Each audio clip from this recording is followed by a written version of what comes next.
4월 한 달을 시작하면서 어떻게 하면 교회를 교회되게 할 수 있을까? 이런 말씀을 이제 함께 나누고자 하는데요. 지난 주일은 그 첫 주일 설교 제목으로 골든 타임을 잡아라 이런 말씀을 전해드렸어요. 골든 타임 놓쳐버리면 생명을 잃어버리거든요. 그 사람들이 떠나가는 교회, 생명력을 잃어버린 교회, 그 교회는 결국 문을 닫고 말 것이다. 제가 지난주에 이런 말씀을 드렸어요.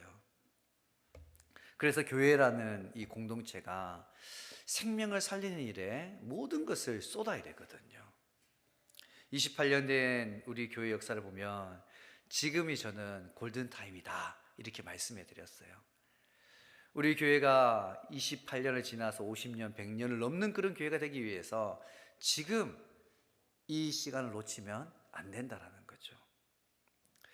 어떻게 하면 교회를 교회되게 할 수 있을까? 이번 한 주도 이 고민 끝에 설교 제목을 이렇게 잡았어요. 우리가 할 수 있을까라는 거예요.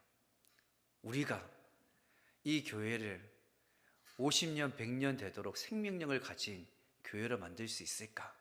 정말 우리가 이것을 해낼 수 있을까? 너무 중요한 질문이지 않습니까? 근데 제 성경의 말씀 쭉 보면 결국은 우리 힘으로 할 수 있는 게 아니더라는 거예요. 교회를 교회되게 하는 거 우리 힘으로 할 수 있는 게 아니다. 그래서 저는 하나님께서 함께 해주셔야지 된다 이런 믿음이 자꾸 생기더라고요. 오순절 성령 강림 사건 이후에 베드로가 설교했는데 그날 예수님 믿는 사람이 예수님 믿고 세례받은 사람이 3,000명이 됐대요. 여러분 한 번의 설교에 3,000명이 회개하고 예수 믿는다. 그럼 우리 교회가 너무 작잖아요. 우리 교회 몇 부 예배를 드려도 10번, 20번을 드려도 주일 하루 종일 예배를 드려도 3,000명 못 수용해낼 거 우리 교회가. 근데 이런 부흥의 역사라는 것이 영혼이 살아나고 생명이 살아나는 역사라는 것이 우리 인간의 힘으로 만들어낼 수 없다라는 거예요. 여러분 우리의 삶 그냥 단순하게 하나님 역사 말고 우리가 이 땅을 살아가는 삶만 봐도 똑같거든요.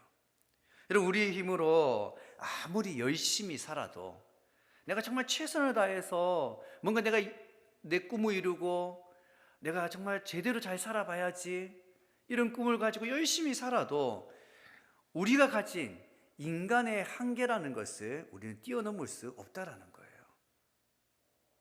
수고하고 그 노력한 대가만큼 누리며 살아가는 것이 이 땅에서의 인생이라는 거죠.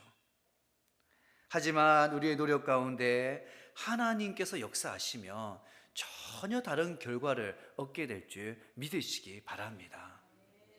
그래서 창세기 26장 12절과 13절 말씀 보면요, 그 이삭의 이야기가 나오거든요. 우리 같이 함께 하나님 말씀 보도록 하겠습니다. 이삭이 그 땅에 농사하여 그의 100배나 얻고 여호와께서 복을 주심으로 그 사람이 창대하여 왕성하여 마침내 거부가 되어 아멘. 이삭이 농사를 지었는데 그의 몇 배를 얻었다고요? 100배를 얻었대요.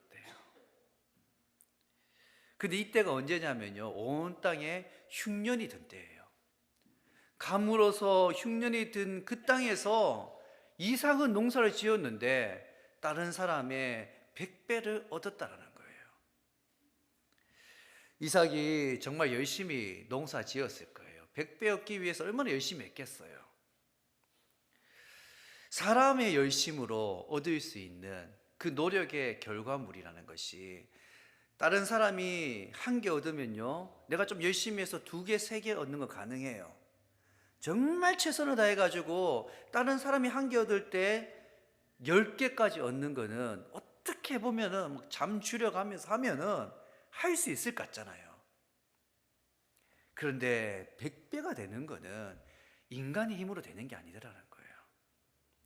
캐나다에 보니까는 제가 이 캐나다 평균 연봉을 따져보니까 보통 사람들이 한 5만 불에서 6만 불 받는다 하더라고요. 뭐 좀 더 받는 사람도 있겠죠.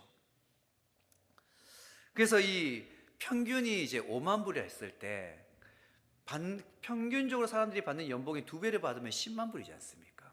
아, 연봉이 10만 불이야. 대단하다. 이럴 거예요. 근데 거기에 정말 열심히 노력해가지고 정말 열심히 공부하고 좋은 직장에서 나의 커리어를 잘 쌓아가가지고 그래서 직장에 가든지 사업을 하든지 100배 얻으면요 연봉이 50만 불이에요.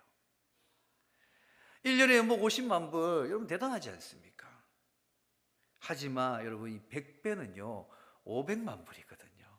1년에 500만 불을 벌어들이는 거예요. 이삭이 그해 땅에서 농사를 지었는데 보통 사람들이 5만 불 걷는데 이삭은 500만 불을 걷어낸 거예요. 그 땅에서. 여러분 부럽지 않습니까? 다 부럽잖아요. 솔직히 말해서 너무 부럽죠. 그런데 이 부러운 일이 그냥 이루어진 게 아니라는 거예요. 이 말씀에 아주 중요한 단서가 하나 붙지 않습니까? 우리 다시 한 말씀 한번 띄워주시겠습니까? 하나님께서 이삭에게 복을 주셨다라는 거예요. 복을 주시는데 결국 이삭이 그 땅에서 큰 부자가 되었다는 거죠. 인간의 노력이 아니라는 거예요. 물론 이삭이 열심히 노력했겠죠. 하지만 그 가운데 하나님께서 역사하셨다라는 거예요. 여러분 하나님께서 이 땅을 만드셨지 않습니까? 온 세상을 창조하신 그 하나님께서 이 땅을 이렇게 다스리시는, 이 세상을 운영하시는 두 가지 원리가 있는데 그 첫 번째 원리는 보상의 원리예요. 보상한다. 내가 하나를 심으면 하나를 걷는, 이게 이제 보상의 원리지 않습니까? 갈라디아서 6장 7절 말씀 우리 같이 함께 보도록 하겠습니다. 스스로 속이지 말라. 하나님은 업신여김을 받지 아니하시나니 사람이 무엇으로 심든지 그대로 거두리라. 아멘.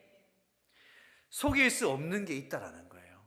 스스로 속이지도 말고 하나님도 속이지 말라고 말하거든요. 스스로 속일 수 없는, 이 세상에 속일 수 없는 것이 하나 있는데 그게 뭐냐면은 심은 대로 거둔다라는 거예요. 무엇이든지 심은 그대로 거두는 거예요. 여러분 콩이 필요하면요 콩을 심어야 돼요. 팥을 심어 놓고 콩을 달라 할 수 없다라는 거예요. 이것이 너무나 당연한 보상의 원리입니다. 여러분 오늘 이 이삭의 창세기 20장에 나오는 이삭의 이야기도 똑같거든요. 이삭이 그의 농사를 지었다라는 거예요. 그 땅에 농사했다, 뭔가를 심었다라는 거거든요. 땅을 가꾸고 씨앗을 심고 물을 주고 정성과 마음을 거기에 쏟았다라는 거예요. 그리고 심었기 때문에 결국 얻는 것이 있었다라는 거죠. 하지만 이 보상의 원리로 보면요 그의 100배를 얻었다, 이건 설명이 불가능하다라는 거예요. 여러분 베드로가 한번 설교했는데 3,000명 예수님 믿었다. 여러분 이것도 보상의 원리로는 설명이 불가능하지 않습니까? 보상의 원리로 설명이 불가능한 일들이 이 땅에 있더라는 거죠. 그래서 이 보상의 원리로 설명할 수 없는 그 일들을 우리는 은혜의 원리라는 것으로 설명하더라는 거예요. 하나님께서 역사하시고 하나님께서 은혜를 부어주시니까 그런 우리 인간이 할 수 없는 그 일들을, 인간의 한계를 뛰어넘는 그 일들이 이 땅에서 일어나더라는 거죠. 사랑하는 성도 여러분, 하나님의 은혜의 원리로 설명할 수밖에 없는 그 일들이 지금도 우리의 삶 가운데 계속되고 있다는 사실을 믿으시기 바랍니다. 단적인 예 하나를 뽑으면요 우리가 구원받은 거예요. 우리가 예수 믿고 구원받은 거, 여러분 보상의 원리로 설명이 불가능해요. 우리가 한 게 없거든요. 우리가 한 게 없는데 예수 믿고 하나님 자녀 되었어요. 우리가요. 이것이 하나님의 은혜라는 거예요. 우리가 생명을 살릴 수 있는 일을 할 수 있을까? 우리가 할 수 있을까? 이 질문의 답도 아주 간단하지 않습니까? 우리가 할 수 없는 일인데 하나님이 하시더라는 거예요. 바울은 그런 고백하거든요. 나는 심었고 아볼로는 물을 주었는데 자라게 하신 분은 하나님이시더라는 거예요. 여러분 고린도서 3장 7절 말씀 우리 같이 함께 보도록 하겠습니다. 그런즉 심는 이나 물주는 이는 아무것도 아니로되 오직 자라게 하시는 이는 하나님뿐이니라. 아멘. 심는 이, 물주는 이, 여러분 바울은 심었대요. 아볼로는 물을 주었대요. 근데 그들의 수고가 아무것도 아니라는 거죠. 정말 생명을 맺게 하는 것, 열매를 맺게 하는 것은 하나님이라는 사실을 여러분 기억하시기 바랍니다. 여러분, 하나님께서 다 하신다. 그럼 우리는 뭘 해야 될까? 우리가 해야 될 일이 있다라는 거예요. 바울이 심었다고 하거든요. 아볼로는 물을 주었다 하거든요. 이삭이 그 해에 땅에다가 뭔가 심었다라는 거예요. 심는 건 우리의 역할이라는 거죠. 여러분, 고린도후서 1장 1절 말씀, 오늘 말씀 우리 같이 함께 보도록 하겠습니다. 하나님의 뜻으로 말미암아 그리스도 예수의 사도된 바울과 형제 디모데는 고린도에 있는 하나님의 교회와 또 온 아가야에 있는 모든 성도에게. 아멘. 사도 바울이 고린도에 있는 성도들에게 편지를 쓰면서 처음 하는 이야기가 뭐냐 하면은, 내가 사도가 된 게, 내가 사도가 되어서 너희들에게 지금 이렇게 편지를 쓰는 것이 나의 뜻으로 된 것이 아니라 누구의 뜻대로 됐다고요? 하나님의 뜻으로 되었다고 이야기하거든요. 이 사도라는 뜻이 뭐냐면 보냄을 받은 자라는 뜻이지 않습니까? 보냄을 받았다라는 것은 보낸 자가 있다라는 거예요. 그 보낸 자가 누구냐면 예수 그리스도고 하나님이라는 거죠. 하나님 뜻으로 말미암아 그가 사도가 된 것은 사람이 시켜서 된 게 아니라 하나님의 뜻 가운데 되었다. 이게 아주 분명하기 때문에 사도 바울은 편지 고린도후서를 시작하면서 내가 사도 된 것이 하나님의 뜻으로 되었다, 이렇게 고백하더라는 거예요. 여러분, 사도로 부름받기 전에 이 바울의 모습을 여러분 잘 알고 있지 않습니까? 지금 사도가 되어서 지금 바울은 예수님 위해서 핍박받는 자리를 아주 기쁨으로 여겨요. 하지만 사도가 되기 전에는 이 바울이 예수님을 핍박하던 자였거든요. 예수님 핍박하던 자가 예수님을 위해서 핍박받는 자가 된 거예요. 이게 얼마나 큰 변화인지 몰라요. 이런 바울의 고백 속에서 우리는 오늘 이 시간에 우리의 부름이 뭔지, 우리의 사명이 뭔지, 이걸 한 번 더 생각해 봐야 된다는 거죠. 하나님 뜻 가운데 우리가 왜 부름 받았냐라는 거예요. 우리 향한 그 하나님 뜻, 여러분 모두 다 다를 수가 있거든요. 여러분, 사도라는 직분만 봐도 그래요. 초대교회 당시에 사도로 부름 받은 게 다 온 성도들이 다 사도로 부름 받은 건 아니거든요. 제가 그 신대원 졸업할 때 참 많은 우리 신대원 전도사님들이 같이 함께 졸업을 했어요. 졸업이라는 큰 문을 통과한 거죠. 어떤 분들은 졸업 시험을 보고, 어떤 분들은 논문을 쓰고 힘들게 공부해서 3년의 과정을 마쳐서 졸업하는 거예요. 물론 이제 그렇게 졸업하는 과정 가운데 하나님의 뜻하심이 각자에게 있겠죠. 그렇게 졸업해서 보니까는 어떤 분들은 선교사로 나가고, 어떤 분들은 출판, 그러니까 책을 출판하고 번역하는 일을 하고, 또 어떤 분들은 교회를 개척하기도 하고, 그리고 각자 부르신 그 자리에서 하나님의 일들을 감당하더라는 거죠. 같이 공부할 때는 잘 몰랐거든요. 그런데 졸업해서 각자 사역하는 그 모습들을 보니까는 각자를 향한 하나님의 부르심이 있더라는 거예요. 오늘 우리 교회에 가만히 보면 장로님도 계시고 권사님도 계시고 집사님도 계시고 우리 성도님도 계시고 우리 청년들도 있고 우리 학생들도 있고 우리 아이들도 있지 않습니까? 또 이 속에 우리 찬양팀으로 섬기시는 분들도 있고 우리 선교 팀장님도 있고 그 주일학교 우리 교사들, 유스 교사들, 선생님도 계시고 참 다양한 모습으로 우리가 주의 몸된 교회를 함께 섬기더라는 거죠.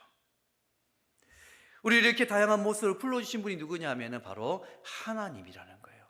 하나님 뜻 가운데 우리가 여기 이렇게 함께 모였다라는 거죠. 예수 믿고 거듭난 그 순간에 우리에게 더 이상 하나님께서 맡길 일이 없으면 그냥 우리를 다 데려가셨을 거예요. 저 천국으로. 아직 우리를 데려가지 않은 이유가 뭘까? 아직 우리가 이 땅에 있는 이유가 뭘까? 그것은 아직 우리가 이 땅에서 감당해야 될 일이 있기 때문이라는 거예요. 여러분 생각해 보세요. 오늘 우리가 오늘까지 꼭 마쳐야 되는 일이 있다면, 예를 들어서 오늘이 이삿날이에요. 오늘 이삿날이라면은 아침부터 그 이삿짐 사러 오시는 분들이 오기 전에 해야 될 일이 정말 많지 않습니까? 아침까지 끝내지 못한 밤을 새워서라도 그 일을 할 거예요. 오늘 이삿날인데 느긋하게 늦잠 잘 수 있는 사람이 있을까? 오늘 이삿날인데 좀 있으면 이삿짐을 가지러 사람들이 올 건데 그 아침부터 사람들 만나가지고 차 마시고 커피 마시면서 수다 떨고 있을까? 그게 불가능하지 않습니까? 할 일이 분명해지면요, 시간이 아까워지더라는 거예요. 우리가 하나님께 부름받아서 우리의 소명, 우리의 부르심을 생각하면요, 여러분 시간이 얼마 남지 않았어요. 우리를 향한 하나님의 그 부르심이 뭘까? 직장 다니고 사업하고 공부하고 아버지로 어머니로 할머니로 할아버지로 교회에 내게 주신 그 직분을 따라서 하나님께서 우리를 부르신 이유가 있지 않습니까? 그 이유가 예수님께서 너희는 가서 직장 다니고 사업해서 돈 많이 벌어서 이 땅에서 잘 먹고 잘 살아, 그렇게 잘 지내다가 다시 와, 이렇게 예수님 우리를 보내지 않으셨다라는 거예요. 예수님께서 이 세상을 떠나기 전에 마지막으로 우리에게 부탁하신 말씀, 너희는 가서 모든 족속으로 제자를 삼아 아버지와 아들과 성령 이름으로 세례를 주고 너희에게 분부한 모든 것을 가르쳐 지키게 하라. 이게 예수님의 마지막 부탁이고 명령이지 않습니까? 사랑하는 성도 여러분, 직분과 상관없이 나이와 상관없이 여러분 우리가 있는 이 자리에서 우리가 감당해야 될 일이 있는데, 그게 뭐냐 하면은 이 세상을 변화시키는 일이고 죽어가는 영혼을 살리는 일이고 우리 자녀들에게 제대로 된 신앙을 전수해 주는 그 일, 그 일이 우리 모두의 부르심이고 우리 모두의 사명이라는 사실을 여러분 믿으시기 바랍니다. 이 일 가운데 우리가 부름을 받았다라는 거예요. 그리고 이 일은요, 누가 대신해 줄 수 있는 일이 아니더라는 거예요. 근데 생명 살리는 일이 쉬운 일이 아니에요. 이게 그냥 되지 않더라는 거예요. 정말 생명 살리는 일은요, 많은 희생이 필요하거든요. 여러분, 바울의 삶을 오늘 고린도후서 1장 1절에서 11절까지 짧은 말씀 속에 바울의 삶을 우리가 봤는데, 그 바울이 영혼 구원이라는 그 사명을 감당하기 위해서 이 땅에 교회를 세워가기 위해서 그가 많은 고난을 받았다 이러거든요. 여러분, 고린도후서 1장 5절 말씀을 같이 함께 보도록 하겠습니다. 같이 보겠습니다. 그리스도의 고난이 우리에게 넘친 것 같이 우리가 받는 위로도 그리스도로 말미암아 넘치는 도다. 아멘. 사도 바울이 고백하기를 하나님 뜻을 따라서 예수 그리스도의 사도가 되어서 부름받은 그곳에서 십자가 복음을 전하는데, 바울이 지금까지 많은 고난을 당했대요. 근데 그 고난이 얼마나 많이 당했냐면요, 넘치도록 받았다. 넘치도록 고난을. 이런 넘치는 그 고난 힘들잖아요. 고난 당하는 걸 기뻐할 사람이 아무도 없을 거예요. 하지만 오늘 이 말씀 보면요, 넘치는 고난만 있었던 게 아니라는 거예요. 정말 감사한 것은 이런 넘치는 고난이 있었지만 우리가 받은 위로도 그리스도로 말미암아 어떻게 했다고요? 넘치게 받았다라는 거예요. 여러분, 이것이 바로 부르심을 따라 살아가는 성도의 삶이에요. 고난도 넘치게 받는 거예요. 그리고 위로도 넘치게 경험하는 거죠. 여러분, 주변의 사람들 전도하는 일, 복음 전하는 일 쉬운 일이 아니에요. 가족 전도, 가족 관계 전도, 길거리 전도, 이런 전도 해보신 분은 다 아실 거예요. 용기 내어서 사람에게 다가가는 것도 쉽지 않아요. 때로는 그 사람들이 우리를 투명 인간처럼 취급할 때도 있더라는 거죠. 심지어는 복음 전하러 갔다가 교회 나오라고 말하러 갔다가 교회를 비판하는 그 말들도 듣게 되더라는 거예요. 근데 우리가 지금 이 땅에서 전도하기 위해서 나가면요, 이 당하는 이 정도 고난은요, 바울이 당했던 고난에 비하면요 아무것도 아니에요. 3번의 전도 여행을 하면서 바울이 얼마나 많은 고난을 당했는지 오늘 8절에 보면은 그가 이런 고백을 해요. 힘에 겹도록 심한 고난을 당하여 살 소망까지 끊어져 버렸다는 거예요. 얼마나 고난당했으면은 내가 이제 그만 살고 싶다, 그만 살고 싶다, 살 소망까지 끊어졌다라는 거죠. 9절에는 보면 우리는 우리 자신이 사형 선고를 받은 줄 알았다, 이런 표현하거든요. 살 소망까지 끊어지고 사형 선고 받은 느낌, 이런 그런 마음, 그런 고난, 그런 고통을 바울이 지금까지 당했다라는 거예요. 그런 고난 중에 있던 바울, 그런 고난을 당했던 바울이 오늘 말씀 보면요, 고린도서 1장 3절과 4절에 하나님을 여전히 찬송하더라는 거예요. 우리 같이 함께 보도록 하겠습니다. 찬송하려다 그는 우리 주 예수 그리스도의 하나님이시요 자비의 아버지시요 모든 위로의 하나님이시며 우리의 모든 환난 중에서 우리를 위로하사 우리로 하여금 하나님께 받은 위로로서 모든 환난 중에 있는 자들을 능히 위로하게 하시는 이시로다. 아멘. 오늘 이 말씀 고린도후서 1장 1절에서 11절까지 계속해서 반복되는 표현이 뭐냐면 고난, 고난, 고난이란 표현이에요.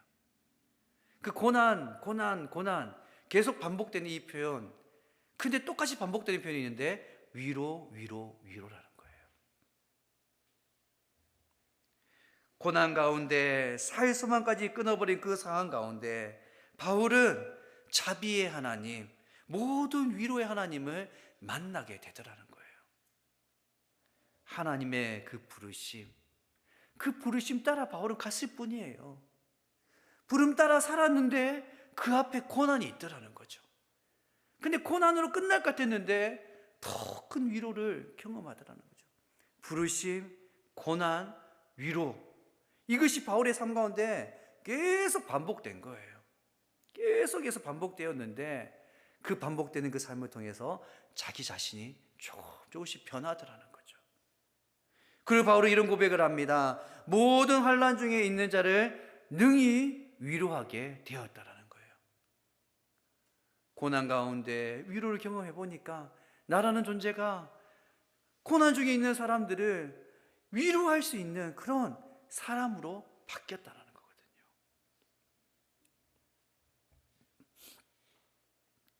왜 교회들이 생명력을 잃어버릴까? 왜 교회들이 생명을 잃고 문을 닫을까? 이런 가만히 생각해 보면 수많은 크리스찬들이 믿지 않는 사람들 틈에 끼어서 그냥 편안하게 신앙생활 하기를 원하더라는 거예요. 편안한 게 좋잖아요. 교회에서 힘들고 어려운 일, 굳은 일, 시간적으로 물질적으로 헌신해야 되는 그 일, 그런 것들 다 피해가고 싶은 거예요. 근데 예수님은 놓을 수 없으니까 편안하게 신앙생활 하고 싶어 하더라는 거예요. 여러분, 복음을 전하는 일도 쉬운 일이 아니에요.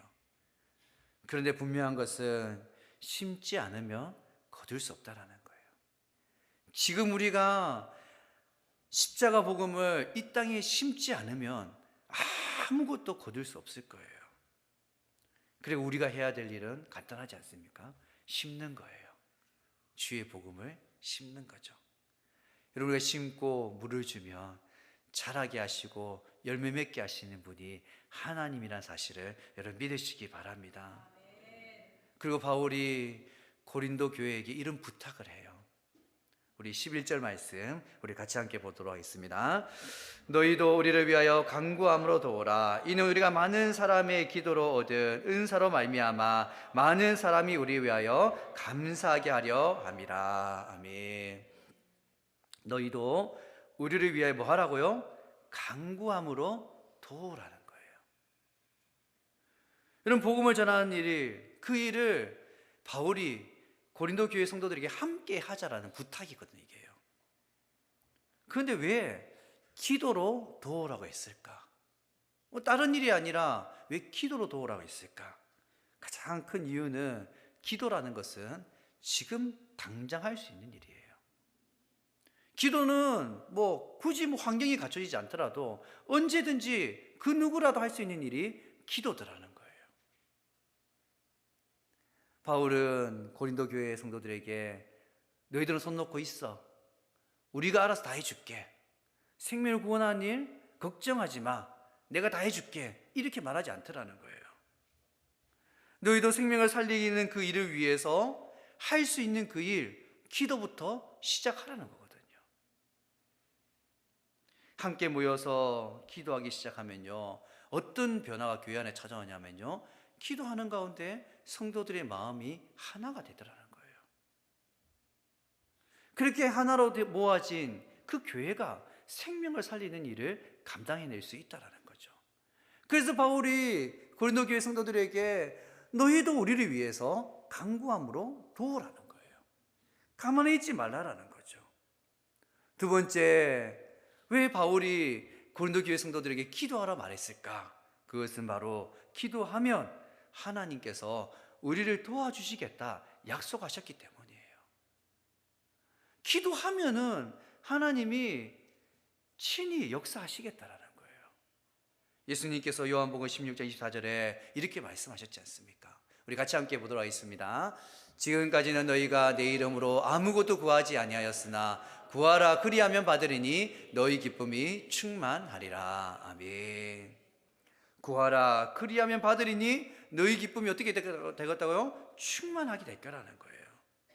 우리가 기도하면 하나님께서 하늘 문을 여시고 우리 가운데 은혜를 부어주실 줄 믿으시기 바랍니다.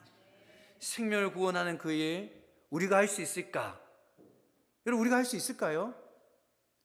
우리가 할 수 없어요. 우리가 할 수 있는 일은 심고 물 주는 일까지 우리가 할 수 있어요. 하지만 결국 그 복음의 씨앗이 열매 맺게 하고 죽어가는 영혼이 살아나는 그 일은 하나님께서 하신다는 사실을 여러분 믿으시기 바랍니다.